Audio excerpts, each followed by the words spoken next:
Hey, and welcome back to another video of the Immersive World channel. I am actually inside Umeda, Osaka Central, with all the Expo theming here. As you can see, it's all decked out in Expo theming.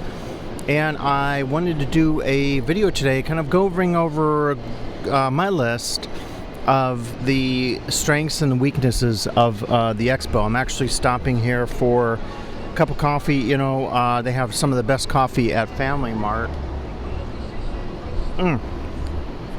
Only 145 yen, so it's super reasonable.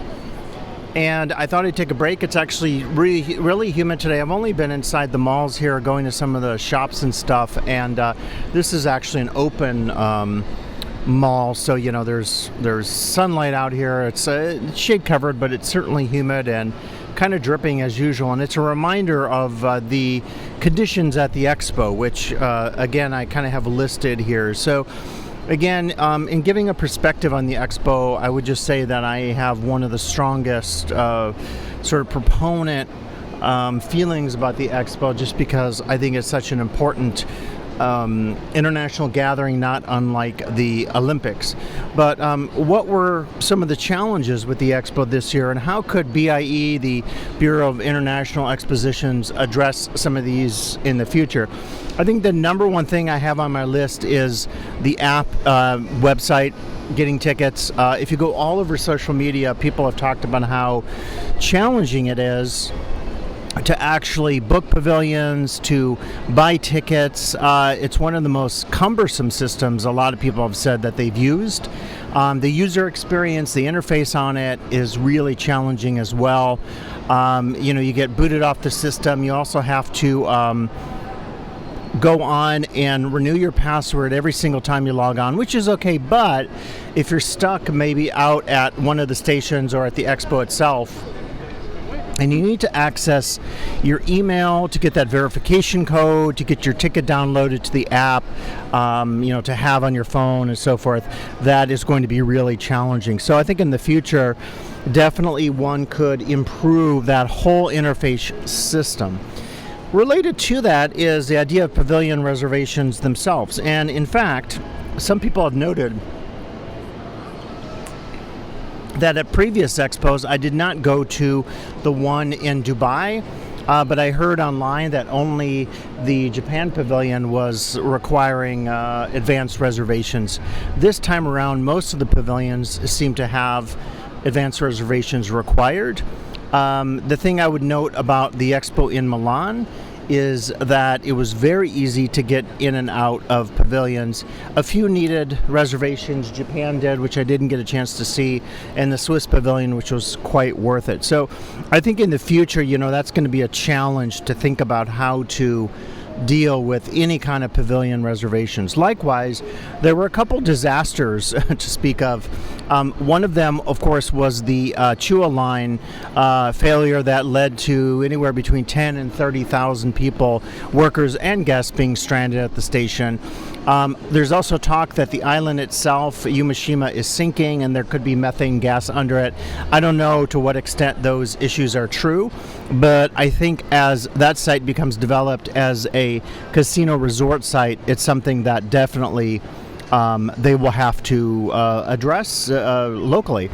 I think another thing that's interesting is some people said that the Expo kind of represented a money grab. I don't know if that's really accurate. I mean, as you see here and all over, this is the Umeda Station of Space and Time. There's a ton of Expo branding, but I have no problem with that because, of course, highlighting the Expo, as you see here, is something you want to do to increase tourism. Some people have complained that occupancy rates have gone up, but so too have room rates at local hotels. People complained about the price of some things at the Expo. So I think some of the European tourists were calling it a money grab. I don't know if that's accurate. I think any Expo is going to try to brand itself and also sell goods and things before the fact, because you want to pay the bills, so to speak. Now, very specific to what I was just talking about earlier, the elements and the sun. Of course, you're in Osaka. It's very hot. Some people complain that specifically on site, they should have had better shading systems, particularly at the east gate as you walk in. A ton of people with parasols and umbrellas, which increase the congestion. So the elements, the sun specifically, made it really challenging, I think, for a lot of people, myself included, to hang out for any long period of time.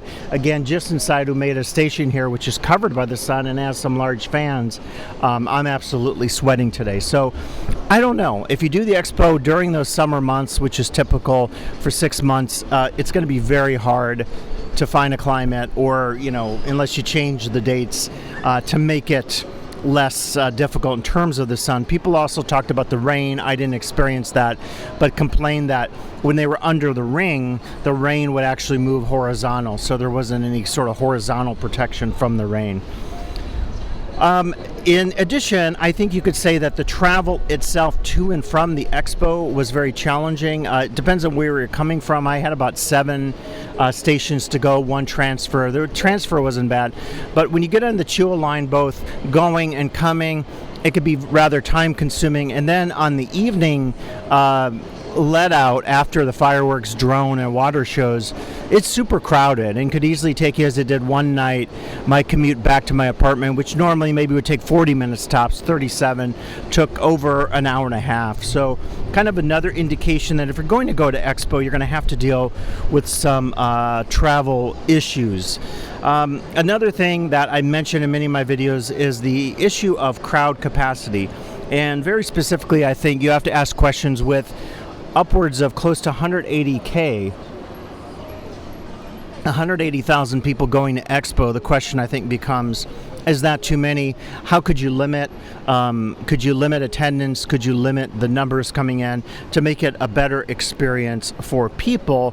And I think really that leads to that's really the main issue I had with the Expo. Was I visited 5 days and I don't think I even hit 10 pavilions. Conversely, in Milan, 5 days I hit 74 pavilions, and one of the things I really wanted to do for my channel was to document 50 to 75% maybe of the pavilions. I didn't get a chance to do that, unfortunately, so that definitely can be a challenge, just the capacity of the crowds themselves. Now, I think another issue people had was food and water, and some people complained there weren't enough water sites, and some of the food sites were very busy. I had no trouble. It was at $1.10 US to buy a water. I had no trouble just buying waters at the vending machines. They didn't have as many fillable stations as they did at Milan. And then some people also complained that the recycling was limited because, very specifically, you had to carry your trash kind of a long way in order to get rid of it. I didn't really run into that issue per se. Now, I think another issue is just some people complained about navigation itself on site. Very specifically, it's a layout that's very different from the Milan Expo, which was kind of more of a straight line. The Osaka one, of course, as I'll talk about in a second, had the ring, which really is kind of the circumference, if you will, the diameter, the outer boundary of most of the pavilions that are inside the ring. But it gets really challenging just walking around the expo site. It's hard to find your way. The app doesn't allow you really to zoom in on the map, so that was also a challenge. And sometimes staff didn't always know where certain venues were, and sometimes you got to venues and there were inaccuracies related to waiting time or opening spots available on the app, but then you get to the pavilion and it was something different indicated there. Specific to the pavilions, I think a lot of people have commented, and I would agree with this, that some of the pavilions maybe lacked immersive qualities. You didn't really kind of feel that you could interact with the pavilions. Some people felt that they were just simply kind of showing little bits of culture and maybe some images and pictures, but lacked, perhaps you could say, actual kind of focus on the Expo theme, which was Society of the Future, and then 3 sub-themes. I would argue at the Expo that the theme very often wasn't portrayed in the pavilions. And secondly, I would definitely say that the political nature that I noted at the Milan Expo wasn't really present in a lot of the pavilions here in Osaka. So I think the pavilions themselves, some of them could be improved. Sometimes you went in, waited a long time, and then you felt like maybe you didn't pick the best one. One recommendation is, if you haven't gone to Expo yet, to go and do the virtual version, look up people's YouTube videos as I did. And if you spot something that's really cool or immersive or innovative, definitely check out those pavilions and queue for those pavilions. As I said earlier, of course the issue was I watched a really good channel called Ken Abroad, and he was saying that the overarching theme of the expo was queuing, which I thought was funny and also unfortunate, because you don't want to queue that long, and I don't think most people want to queue 3 hours for a given pavilion, even if it's one of the very best ones like Germany or some of the Japanese pavilions. So that kind of is also an issue there. And again, I think just highlighting the theme could be done in a much better sense, just because people often want to go and experience the theme and not just simply see countries and images. Some of them, for example, like Australia, really only displayed nature images, and you kind of wondered, how does this tie in with the overarching theme of the expo? I think if the expo is going to continue to go forward effectively, it has to really identify those themes and try to maybe control a little bit better what the various countries represent in their pavilions. Yes, you probably want some free speech, and I know I heard there was a huge bureaucratic hassle and issue with setting up the pavilions, construction delays, overages, change orders, all this kind of crazy stuff that happens when you're trying to do construction in another country. But I think the theme itself wasn't highlighted to the extent that it could have been. Now, the one great feature I would say, and it's really the only one I have on here, is the ring. I think the ring was a marvelous achievement. I think it's a great wonder. It's the very best thing at the expo. If it's cool enough and you get a chance to go to the top of the ring, I absolutely recommend it. But to give sort of my verdict on the expo, as you could tell with all these critiques, and I'm a proponent of the expo, I just would not recommend people come to Expo. And I thought I would never say that about an Expo. I'm sure it's super hard to organize it. I can't imagine everything that goes into the planning. But the experience for most guests, including myself, with the summer pass and 5 days of experience there and barely seeing, the only really big pavilion I saw was Czechia. So it was challenging to say the least. But I always appreciate the experience of going to Expo and what the Expo represents. So as you think about maybe coming to Osaka through October 13th, the closing date of the Expo, just think about some of these concerns. And indeed, some of these I think you could navigate on your own in terms of dealing with some of the challenges. Like I said earlier, maybe watching a YouTube video and figuring out strategically which pavilions to go to.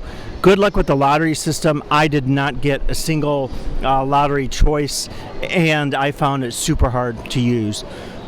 But as usual, thank you for listening here to my videos here in Osaka, hanging out at Umeda Station today. Please come back for additional videos of the Immersive Worlds channel.